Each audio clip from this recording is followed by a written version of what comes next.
Welcome to Central Health Talks on KAZI FM 88.7. I'm Anastasia Sims, Central Health Multimedia Communication Supervisor, and I will be your host for the next 30 minutes. Central Health is the Travis County Healthcare District. We provide access to care for about 1 in 9 Travis County residents. We work with a network of partners to eliminate health care disparities and reach our vision of Travis County becoming a model healthy community. Are you one of the 45 million Americans that diet each year? Today we are going to discuss the real data on obesity in America, specifically the African American population, the pros and cons of fad diets, and finally some practical recommendations to help you lose weight. Joining me today to discuss this is Leslie Gudarzi, Clinical Nutrition Education Program Manager at Central Health. Hi, Leslie. Please introduce yourself to our listeners. Hi, my name is Leslie Gudarzi. I've been a registered dietitian for more than 25 years.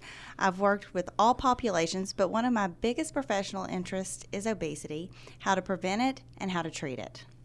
Great. So let's just dive right into our topic and discuss the real data on obesity here in America, and specifically the African American community.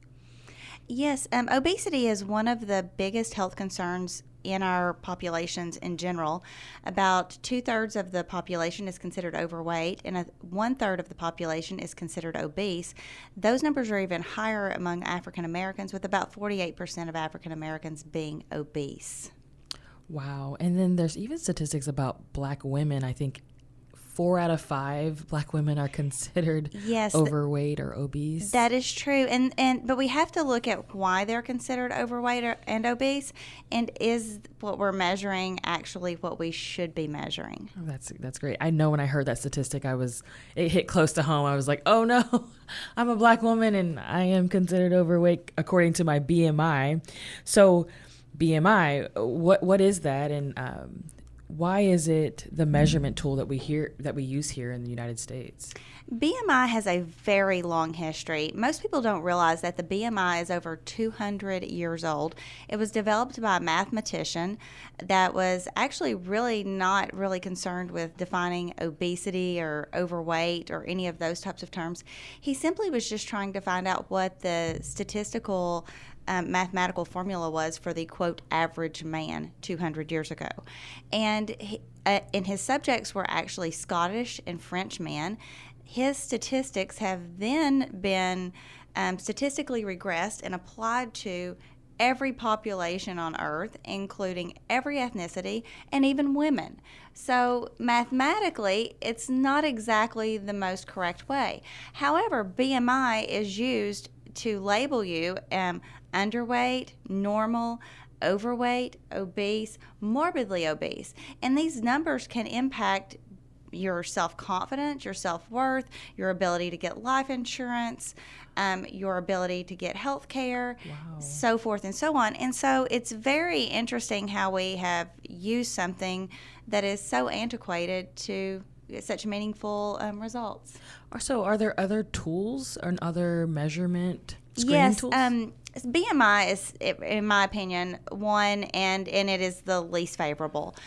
Things that I like to use are a waist to hip circumference. So this is where you have someone else actually measure your waist and hip. If you do it yourself, you bend down and then you contract your waist or abdominal muscles, and that skews that a little bit lower.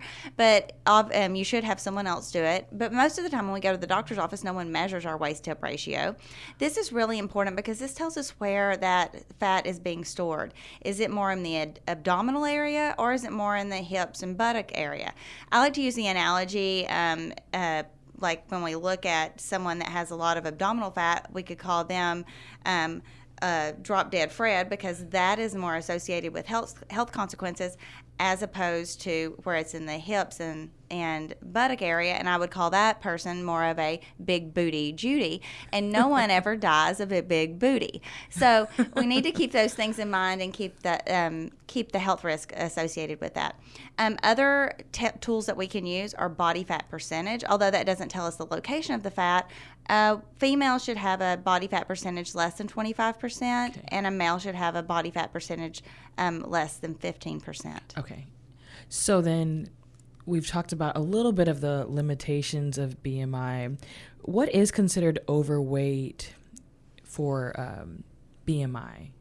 BMI over 25 is considered overweight. Okay. And then once we get past that, once we get up to a BMI of 30, then we start looking at different classifications of obesity. It's very interesting to note, however, if we take a world-class athlete like Serena Williams, she is going to be overweight with consideration to BMI. Now, no one is going to say that Serena Williams is unhealthy, that she's lacking functionability, that she has any other health risk, and she's, at the top of her game, literally. And then we could compare and contrast that to a supermodel who has an average BMI of 16.8, but they have a higher body fat percentage. They are not functional. They would not be able to lift anything, run as hard or strong as what Serena Williams can. And they have that higher body fat percentage, which puts them at a higher health risk. So very interesting. It's not just what you see on the exterior that really is what really matters. So there's a lot of stereotypes with BMI, making it really not effective now in 2022. So when it comes to Black Americans having higher obesity rates, it's kind of complicated. It's not really as nuanced as saying they're eating too much or they're inactive. So let's talk about some historic reasons why the African American community is impacted by the diagnosis of obesity. Obesity is a multifactorial problem. It is not just simply, you ate too much and you didn't exercise enough. Obviously, those things play into that role, but one of the things that is been a research interest of mine is that Black Americans specifically are fundamentally kind of behind the eight ball with obesity. And it has to do, as far-fetched as this may seem, with the influx of Jim Crow laws dating back to the 1880s. During Jim Crow laws, our world, our cities, our towns, they were built upon grids that were highly segregated.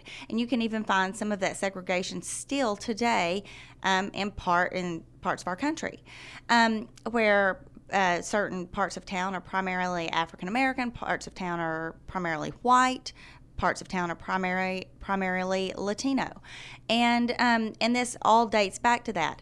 Now, the reason that matters is because this determined where grocery stores were going to be placed. It determined where politicians chose to put public parks. It chose to where sidewalks and walkways were built, accessibility to different avenues, where safety patrols were put out, so it created more safe neighborhoods versus more dangerous neighborhoods.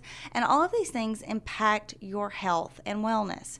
It even occurs today with corporations. They determine where they're going to put the newest grocery store. Are they going to put it in this part of town where there is a higher socioeconomic level, or one that's lower socioeconomic level? And so it determines what I have access to, what neighborhood I live in, how much fresh fruits and vegetables I have, how much ability I have to let my kids go out and play on a playground in a public place, and how fearful I am that something is going to happen.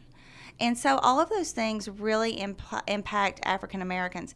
In addition to that, there's a concept known as weathering.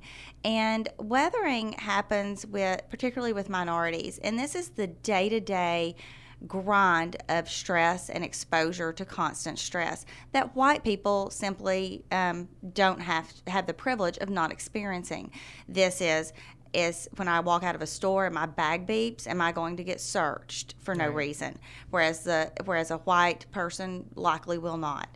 This has to go with, am I going to have to jump through more hoops to get through a normal system of things versus someone else? And all of those things cause extra stress, which increases cortisol rates, which increases your likelihood of becoming obese.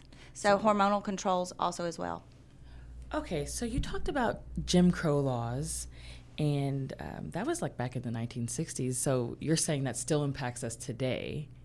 Yes, it does. It really has a big impact on which areas of our cities and towns are considered to be food deserts and where there's more food availability. What is a food desert, to define that for our audience? A food desert is a place, and it could be a neighborhood, it could be a section of town, it could be a larger area, but it's where there's limited food accessibility. Generally, there's going to be a lot of cheap, processed food in these areas.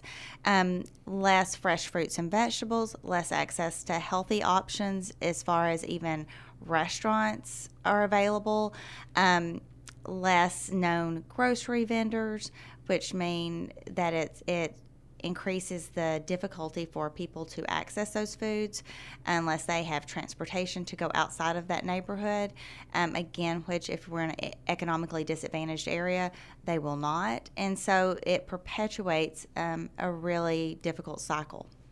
So you're saying that these disparities and these divisions still exist to this day because of historical racism. Absolutely. The area I grew up in is still very segregated in East Texas. And the area that I grew up in has more access to larger chain grocery stores. There's one grocery store on the predominantly African American side of town. When I look at the fast food restaurants, we have more fried chicken, there's a Taco Bell, and a McDonald's. If I go to the other part of town, there's lots of healthier options, places that have salads, places that have fresh items on their menus, and to even that extent. And again, this is not just an individual some individual decision. This is more of marketing choices that are made by large corporations that impact the health and wellness of our neighborhoods. So how does this discrimination increase stress in the African American community? I know you touched on weathering earlier, so can you talk about that? Yes, really being exposed to a constant level of stress really has a great impact on your health. For example, we used to think African Americans, their high risk for stroke and hypertension had to do simply with what they were eating, too much salt, and not exercising enough. But we know that is not the whole picture. Being exposed to constant stress is also raising their blood pressure, and probably more so than what they're eating or how much they're exercising. And that has a big impact on your health and your wellness. I'm Anastasia Sims, and thank you for joining us on Central Health Talks. We have to take a quick break, but when we return, we will be talking about fad diets and weight management.